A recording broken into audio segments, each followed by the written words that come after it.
dans le domaine des sens, dans le domaine de l'imprévisible, de l'indicible, du non diagnosticable facilement.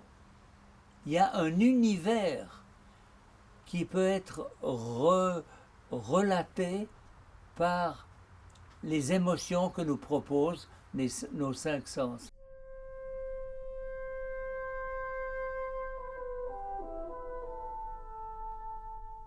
Mais il nous a fallu plusieurs années pour être de plus en plus sûrs, convaincus que du rôle des sens, des cinq sens, dans une nouvelle guidance de l'accompagnement du malade. Le passeport sensoriel nous invite à écrire quelques mots sur ce que nous aimons voir, entendre, goûter, sentir et toucher. En écrivant notre passeport sensoriel, nous réfléchissons sur nous-mêmes, nous comprenons mieux qui nous sommes et ce qui nous lie au monde. Nous ravivons des souvenirs liés à des expériences anciennes, parfois oubliées, et avons une nouvelle manière de voir notre histoire de vie. Si on interviewe une personne et dit c'est pas facile la vie, et puis c'est difficile, et puis on est seul, et puis on est stressé. Non! Qu'est-ce que tu aimes entendre? Qu'est-ce que tu aimes goûter? Qu'est-ce que des parfums de fleurs t'ont permis de prendre conscience que c'est le printemps?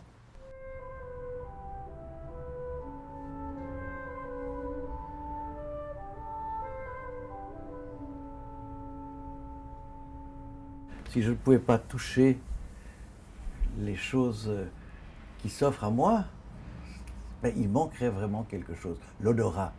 Comment l'odorat, le goût. Une bonne cuisine, on oublie trop souvent lorsque l'on mange ou lorsque l'on boit un bon vin, à quel point nous sommes des êtres favorisés par la nature de pouvoir sentir ces choses-là. À Vevey, chaque fois que je pouvais m'échapper du collège, il y avait un petit bar à tabac qui vendait de la réglisse. Et puis la réglisse aussi, j'aime bien parce qu'il y a une liberté de forme pour cette odeur qui est immense. Depuis l'origine, qui est un bout de bois, jusqu'à des formes élaborées comme la spirale.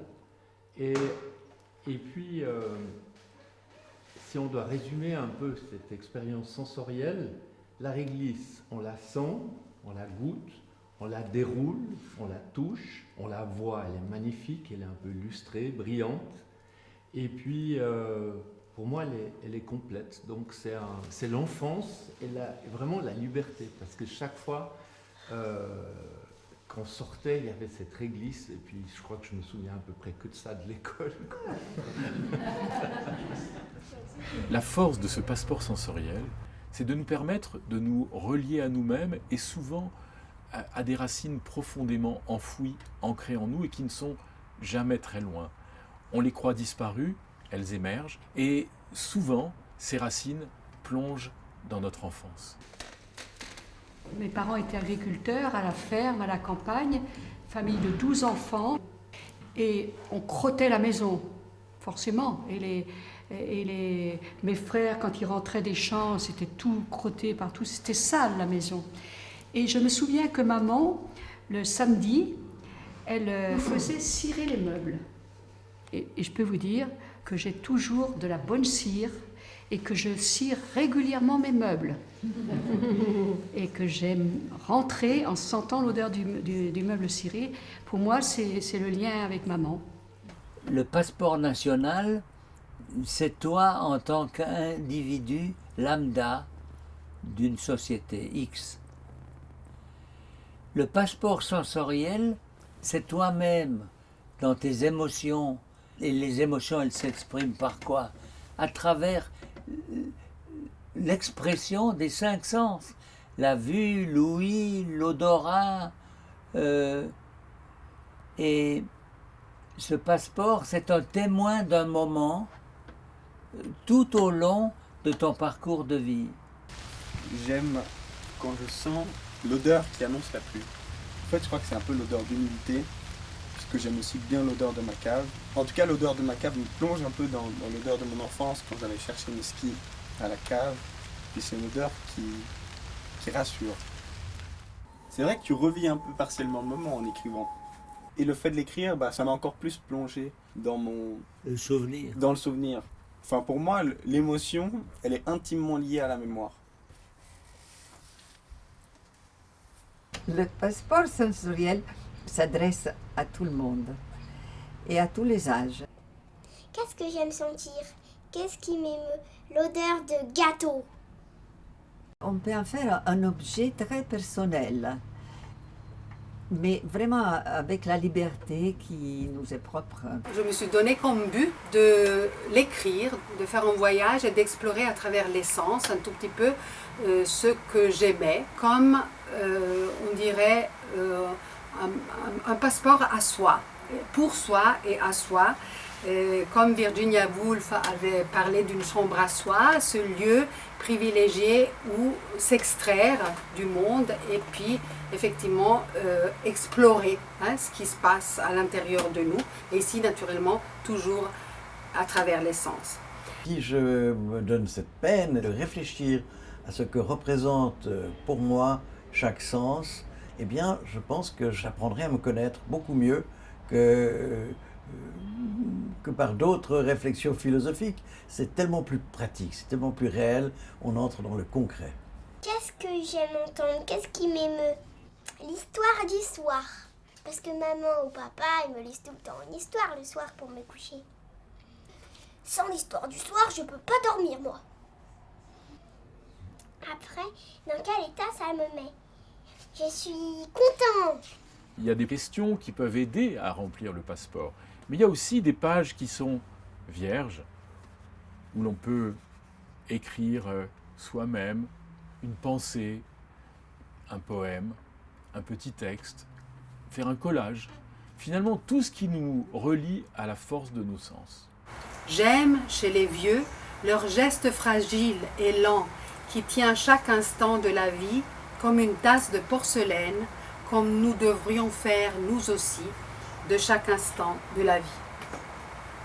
Et en recevant le passeport sensoriel, je me suis dit oui, il faudrait le remplir maintenant, pendant que je peux encore exprimer ce que je ressens, pour que peut-être un jour pouvoir avoir quelqu'un qui me rappelle ce que je sentais et que ça réveille en moi des sentiments et des souvenirs très importants.